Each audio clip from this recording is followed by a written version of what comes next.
सुप्रभात बच्चों। आप सभी छात्र कैसे हैं? मैं उम्मीद करती हूँ कि आप सभी छात्र अच्छे होंगे। तो आइए, आपके सामने कुछ तस्वीरें दिखाई दे रही है, तो बताइए इन तस्वीरों में क्या दिखाई दे रहा है बच्चों?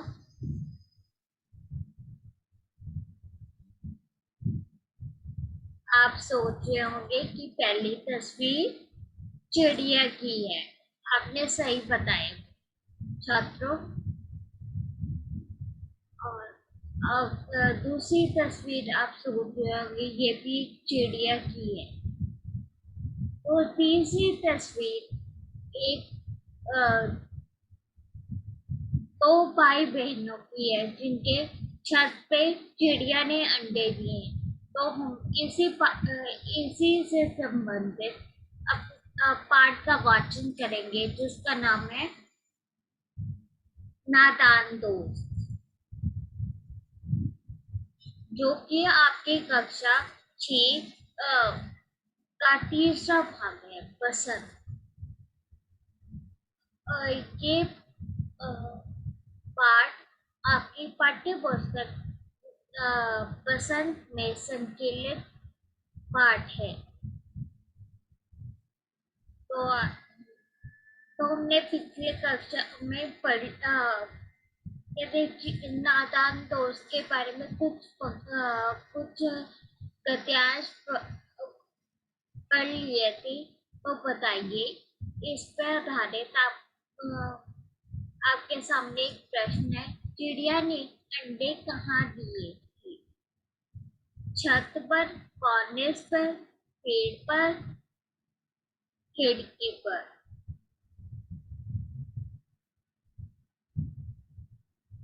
तो विद्यार्थियों बताइए कि चिड़िया ने अंडे कहाँ पे दिए थे? छत पर, कॉर्निस पर, खिड़की पर, पेड़ पर।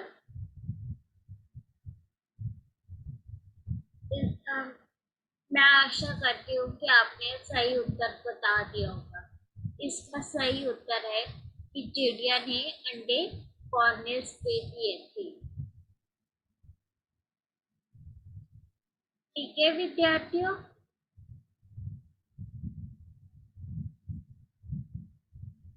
तो आइए हम गद्यांश का वाचन करते हैं।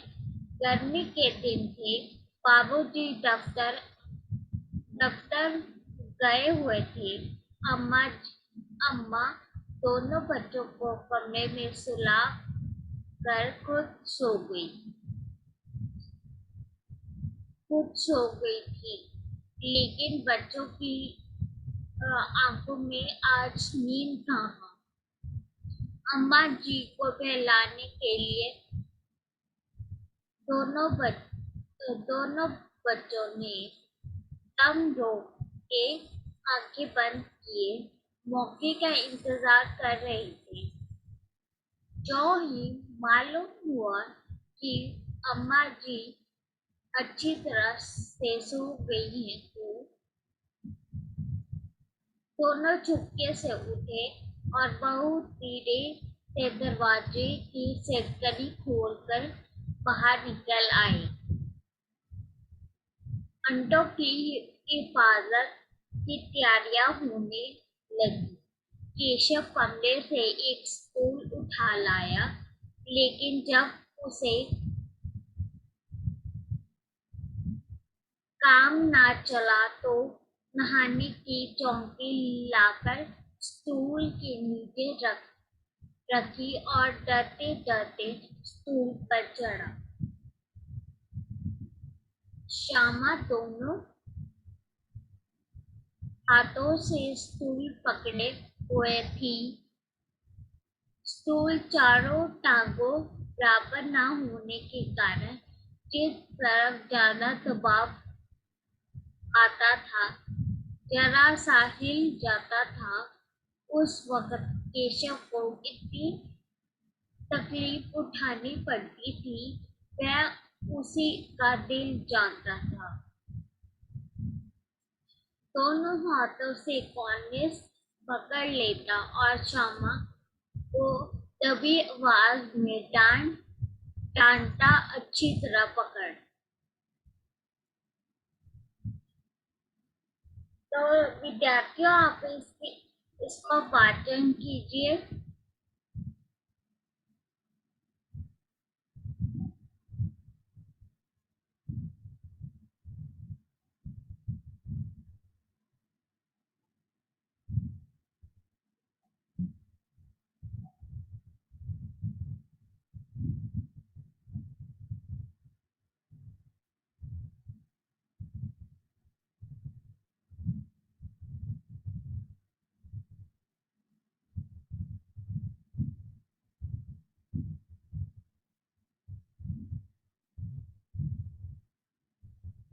विद्यार्थियों इसका वाचन कीजिए।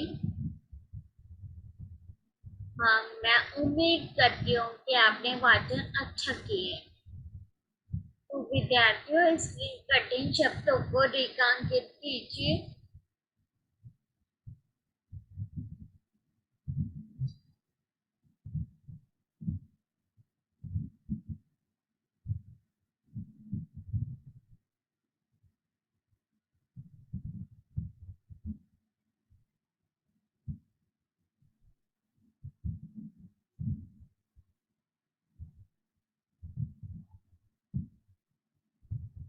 तो विद्यार्थियों आपने बहुत अच्छे कठिन शब्दों को रेखांकित किया।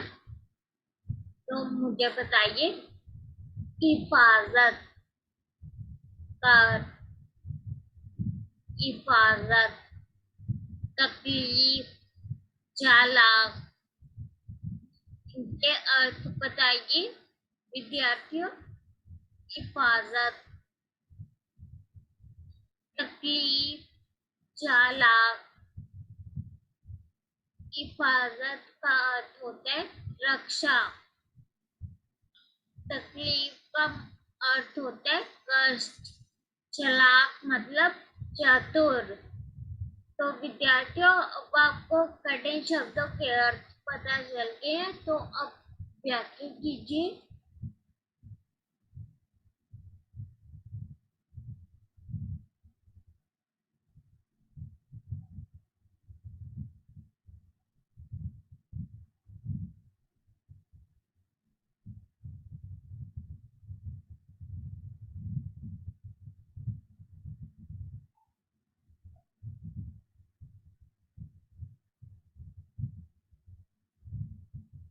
बहुत अच्छे विद्यार्थियों, हमने बिल्कुल सही व्याख्या की कि इस अ, इस गद्यांश में बताया गया है कि उस समय गर्मी के दिन थे और बाबूजी दफ्तर गए हुए थे। अम्मा जी दोपहर को दोनों बच्चों को लेकर सो गई। पर बच्चों को आज नींद कहाँ। उन्होंने अम्मा जी को बहलाने के लिए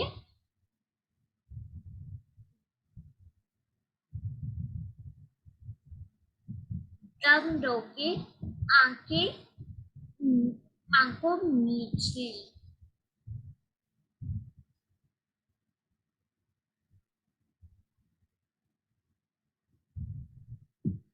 मौके का इंतजार कर रही थी दोनों बच्चे। दोनों ने दोनों बच्चों ने एकदम सांस रोक लिया और आंखें बंद कर ली और मौके का इंतजार कर रहे थे। जैसे ही अम्मा जी की उन्हें पता चला कि अम्मा जी अब सो गई है, तो उन्होंने चुपके से सिलकड़ी का दर खोलकर बाहर गई और बाहर जाकर पूरा एक श्यामा कमरे से स्टूल उठा लाया। जब काम नहीं बना तो उसने श्यामा ने एकदम नहाने की चौकी ले आया। स्टूल बराबर नहीं होने के कारण जिस तरफ ज्यादा दबाव पड़ता था उस तरफ वो स्टूल झुक जाता था और वह तकलीफ सिर्फ श्यामा ही केशव ही जानता था। जब हिलता था ना स्टूल, तब ना वो ना कॉर्नेस को पकड़ लेता था और श्यामा को दबी हुई आवाज में डांटता था कि तू अच्छी तरह पकड़ इस स्टूल को। ठीक है विद्यार्थियों, समझ में आ गया? तो मैंने आपको आपके लिए वाक्य लिखे हैं। झुलझुलाकर, बनाकर, घबराकर, ठिकाकर, गिड़गिड़ाकर। इनका वाक्य बनाइए। झुलझुलाकर,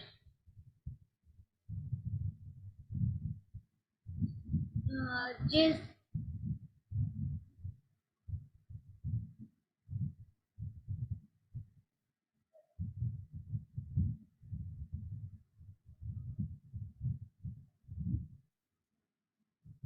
जिस तरफ स्टूल का अधिक दबाव पड़ता था, उस तरफ स्टूल झुलझुला जाता था। जब घबराकर, दूसरा वाक्य घबराकर। घबराकर मतलब जब स्टूल बराबर न होने के कारण वो हिलता था, तो केशव की तकलीफ और बढ़ जाती थी और वह घबराकर श्यामा को डांटता था। ठीक है विद्यार्थियों,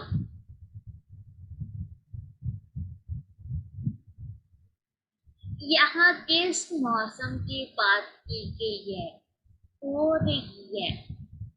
यहाँ किस मौसम की बात हो रही है? सर्दी की, गर्मी की, बसंत की, बरसात की?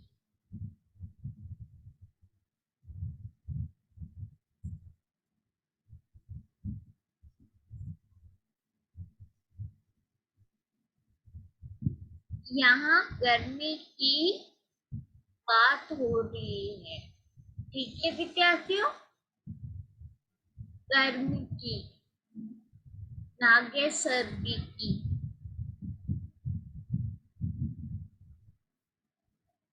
केशव कांडिस तक कैसे पहुंचा? सीढ़ी लगाकर, स्टूल लगाकर, चारपाई लगाकर, स्टूल व नहाने की चौकी लगाकर। तो विद्यार्थियों, इसका उत्तर बताएं मुझे। इसका सही उत्तर है स्टूल व नहाने की चौकी लगाकर केशव कानिस तक पहुंचा। ठीक है विद्यार्थियों,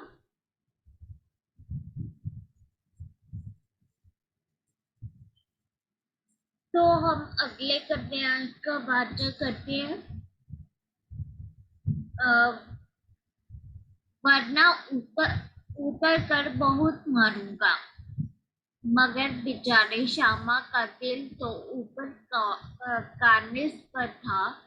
बार बार उसका ध्यान उधर चला जाता और हाथ ढीले पड़ जाते। केशव ने जो ही कार्निस पर हाथ रखा, दोनों चिड़िया उड़ गई। केशव ने देखा कार्निस पर थोड़े तिनके बिछे हुए हैं। उन पर 3 अंडे पड़े हैं। जैसा घोंसला उसने पेड़ों पर देखा था, वैसा कोई घोंसला नहीं है। श्यामा ने नीचे से पूछा, कि बच्चे हैं भैया? केशव, 3 अंडे हैं, अभी बच्चे नहीं निकले। श्यामा, जरा हमें दिखा दो भैया, कितने अंडे हैं? केशव, दिखा दूंगा, जरा पहले जरा चिथड़े ले आओ, नीचे बिछा दो। बेचारे अंडे तिनकों पर पड़े हैं। श्यामा दौड़कर अपनी पुरानी धोती फाड़कर एक टुकड़ा लाई। केशव ने झुककर कपड़ा कपड़ा ले लिया। कई उसकी कई तय करके उसने एक गद्दी बनाई और उसे तिनकों पर बिछा कर तीनों अंडे धीरे से उस पर रख दिए। श्यामा श्यामा ने फिर कहा, हमको भी दिखा दो भैया। केशव, दिखा दूंगा, पहले जरा वह टोकरी तो ऊपर छाया कर तू। केशव ने टोकरी को एक टहनी से ठिका कर कहा, जा दाना पानी की प्याली ले आ। मैं ऊपर जाऊं तो मुझे दिखा दूंगा। श्यामा प्याली और चावल भी लाई। केशव ने टोकरी के नीचे दोनों चीजें रख दी और आहिस्ता से उतर आया। श्यामा ने गिड़गिड़ाकर कहा, अब हमको भी चढ़ा दो भैया। केशव, तू गिर पड़ेगी। श्यामा, ना गिरूंगी भैया, तुम नीचे से पकड़े रहना। केशव, ना भैया, कहीं तू गिरा पड़ी तो अम्मा जी मेरी चट्टी ही कर डालेगी। कहेगी कि तुमने ही चढ़ाया था। क्या कहेगी देखकर। अब अंडे बड़े आराम से हैं।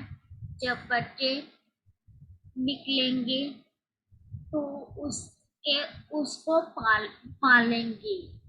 दोनों चिड़िया बार बार कोने पर आती और बगैर बैठे ही उड़ जाती थी।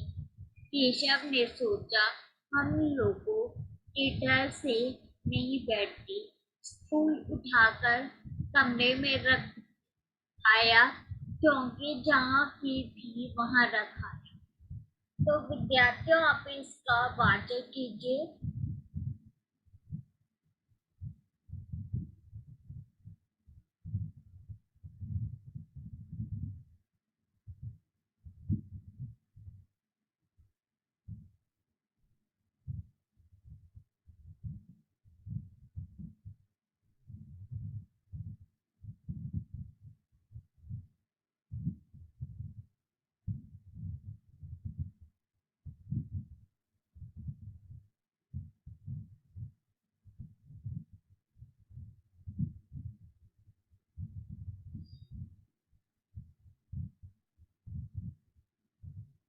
आपने बहुत अच्छे वाचन किया।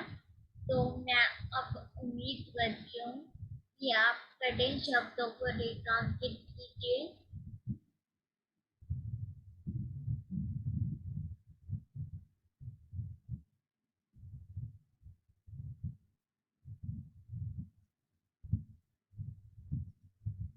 अपने कठिन शब्दों का रेखांकित करिए। चिथड़े, टहनी, आहिस्ता से, थोड़े, इनका अर्थ बताइए। चिथड़े चिथड़े मत चिथड़े चिथड़े मतलब फटा हुआ। टहनी मतलब वृक्ष की शाखा। आहिस्ता से मतलब धीरे से। थोड़ा मतलब कम, जरा। अभिलाषा, कामना, इच्छा। दोस्त, सखा और मित्र। तो विद्यार्थियों अब कठिन शब्दों को रेखांकित कर लिया, तो इसके अर्थ भी पता चल गए, तो व्याख्या कीजिए इसकी।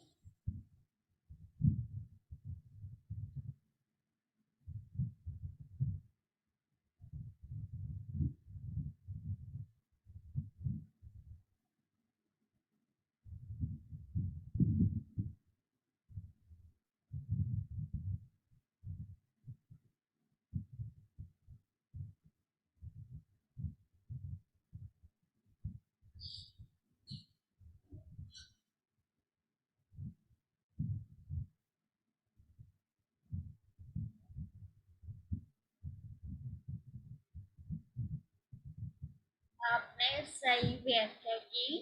मैं उम्मीद करती हूँ कि आपने बहुत अच्छी व्याख्या की। और अब मैं आपको बताती हूँ। केशव केशव ने जो ही कॉर्निस पर हाथ रखा, तो दोनों चिड़िया उड़ गई। केशव ने जैसे घोंसले पेड़ों पर देखे थे, वैसे घोंसले उसे कॉर्निस पर मिले ही नहीं। और मतलब केशव वहां पर 3 अंडे पड़े थे, पर उनमें से बच्चे नहीं निकले। श्यामा अपने भाई से पूछती है कि कितने अंडे हैं और वह उनमें से बच्चे निकले कि नहीं। वो कहता है केशव कि 3 अंडे हैं, इनमें से कोई बच्चा नहीं निकला। तो श्यामा बच्चों को देखने के चिड़िया के बच्चों को देखने की जिद करती है, तो पर केशव श्यामा को ऊपर चढ़ने ही नहीं देता, क्योंकि वो कहता है कि अगर तू गिर जाएगी तो अम्मा जी मेरी चट्टी बना देंगी। ठीक है विद्यार्थियों, आपको समझ में आ गया।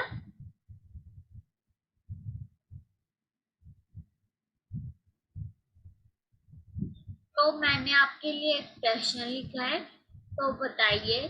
केशव ने श्यामा से चिथड़े, टोकरी और दाना पानी मंगाकर कॉर्निस पर क्यों रखे थे? केशव ने श्यामा से चिथड़े, टोकरी और दाना पानी मंगाकर कॉर्निस पर इसलिए रखे थे जिससे कि वह चिड़िया को और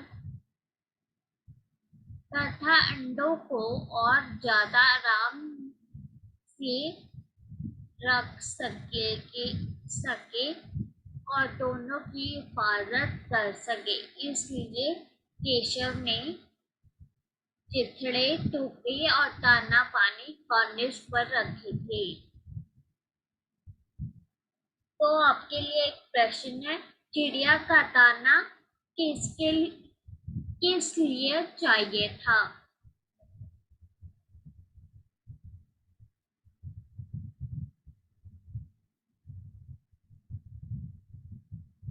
अपना पेट भरने के लिए, अपने बच्चों का पेट भरने के लिए, बच्चों को उड़ने के लिए, केशव और श्यामा के लिए।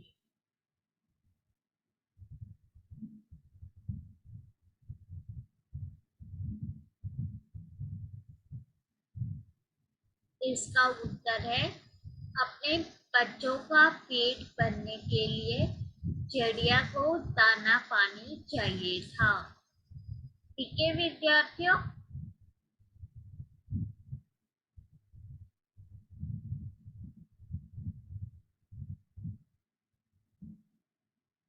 अब हम अगले गद्यांश का वाचन करते हैं। श्यामा ने देखा, श्यामा ने आंखों से आंसू बहा कर कहा, तुमने मुझे नहीं दिखाया, मैं अम्मा जी से कह दूंगी। केशव अम्मा जी से कहेगी तो बहुत मारूंगा, कह देता हूँ। श्यामा, तो तुमने मुझे दिखाया क्यों नहीं? केशव, और गिर पड़ती तो चार सर ना हो जाते। श्यामा, हो जाते देख लेने में क्या कह दूंगी। में टोकरी का दरवाजा खुला और माँ ने धूप से आंखों को बचाते हुए कहा, तुम दोनों बाहर कब निकल आए? मैंने कहा ना था कि दोपहर को ना निकलना। किसने किड़वाड़ खोला? किड़वाड़ श्यामा ने खोला, केशव ने खोला था, लेकिन श्यामा ने माँ से ये बात नहीं कही। उसे डर लग रहा था कि भैया पीट जाएंगे। केशव माँ में केशव दिल में काम रहा था कि कहीं श्यामा कह ना दे, अंडे ना दिखाए थे, इसलिए अब उसको श्यामा पर विश्वास ना था। श्यामा सिर्फ मोहब्बत के मारे चुप थी, या उस कसूर से हिस्सेदार होने की वजह से उसका फैसला नहीं किया जा सकता था। शायद दोनों की बातें थी। माँ ने दोनों को डांट टपका, फिर कमरे में बंद कर दिया और आप धीरे धीरे उन्हें पंखा झेलने लगी। सिर्फ 2 बजे थे। बाहर तेज लू चल रही थी। अब दोनों बच्चे को नींद आ गई थी। तो विद्यार्थियों, अब इसका वाचन कीजिए।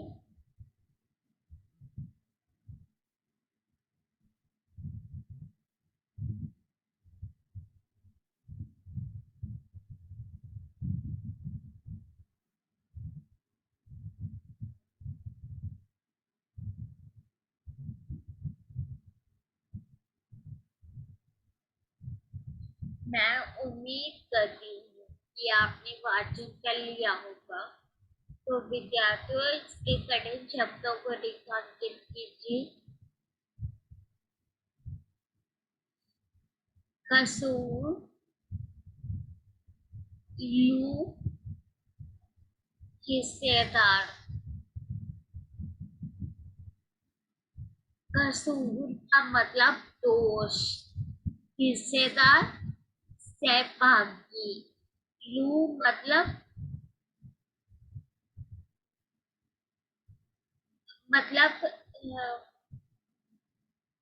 गर्म हवा का चलना, उसे हम लू कहते हैं। तो विद्यार्थियों, आपको कठिन शब्दों के अर्थ पता चल गए, तो व्याख्या कीजिए।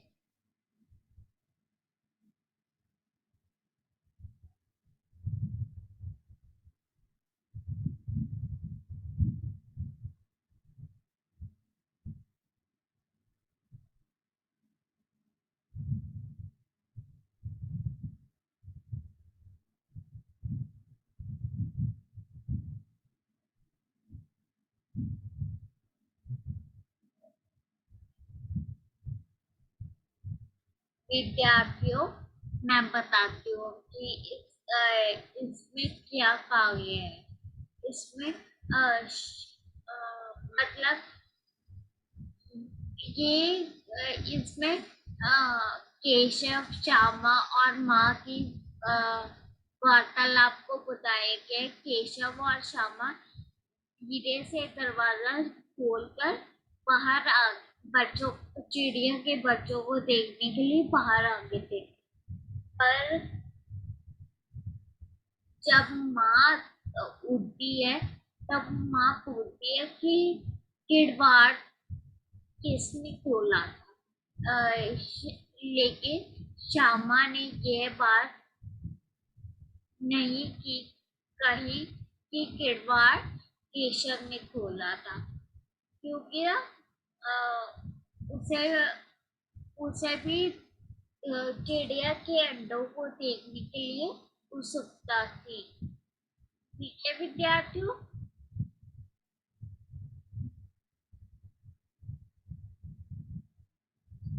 तो मैंने आपके लिए पर्यायवाची शब्द लिखे। दोस्त, दोस्त का पर्यायवाची शब्द होता है मित्र और सखा। तो केशव और श्यामा ने चिड़ियों को दाने खाने के लिए क्या बिखेरा? गेहूं, मक्का, चावल, जौ।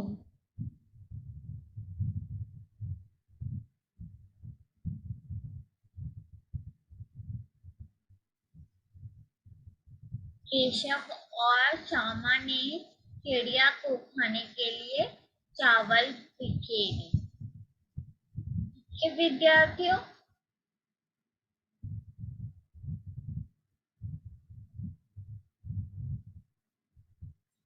तो आज हमने केशव और नादान दोस्त का पाठ का वाचन किया। तो ये पाठ केशव श्यामा के इर्द गिर्द घूमता है। तो केशव की बहन का नाम था श्यामा, और चिड़िया ने कॉर्निस पर 3 अंडे दिए थे। और श्यामा इसलिए रोने लगी क्योंकि केशव ने श्यामा को अंडे नहीं दिखाए थे, इसलिए वह रोने लगी। ये हमने पढ़ा है आज। तो केशव की बहन का क्या नाम था? इसका उत्तर है केशव की बहन का नाम श्यामा था। चिड़िया ने कितने अंडे दिए थे? चिड़िया ने 3 अंडे दिए थे। तीसरा प्रश्न, श्यामा क्यों रोने लगी? श्यामा इसलिए रोने लगी क्योंकि केशव ने श्यामा को अंडे देखने से इनकार कर दिया था, इसलिए वह रोने लगी। ठीक है विद्यार्थियों, तो ये आपका कार्य है कि आप सभी बच्चे अपनी कॉपियों पे नोट कर लीजिए। धन्यवाद विद्यार्थियों।